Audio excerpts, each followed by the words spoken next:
40,000 পরিবারকে চাল দেওয়া হয়েছে, 75,000 পরিবারকে শুকনা চাল ডাল ইত্যাদি দেওয়া হয়েছে, প্রায় 40,000কে রান্না বান্না করে খাওয়ানো হয়েছে। এই ধারা কিন্তু অব্যাহত আছে, এটা চলতে থাকবে। এরপরে পুনর্বাসন কার্যক্রম আরম্ভ হবে। যাদের বীজ দরকার, সার দরকার ইত্যাদি ইত্যাদি যা প্রয়োজনীয় পুনর্বাসন কাজ এরপরে শুরু হয়ে যাবে। এবং স্বাস্থ্য সেবা, যেখানে অসুখ বিসুখের একটা বন্যার পরে একটা সাধারণত দেখা যায় একটা প্রকোপ দেখা যায়, সেজন্য ওষুধ বিসুখ সব প্রস্তুত আছে।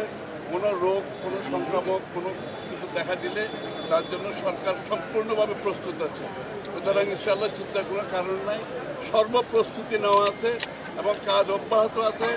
এবং যতক্ষণ পুনর্বাসন কাজ শেষ না হয় ততক্ষণ আমাদের পক্ষ থেকে, সরকারের পক্ষ থেকে সমস্ত কার্যক্রম অব্যাহত থাকবে।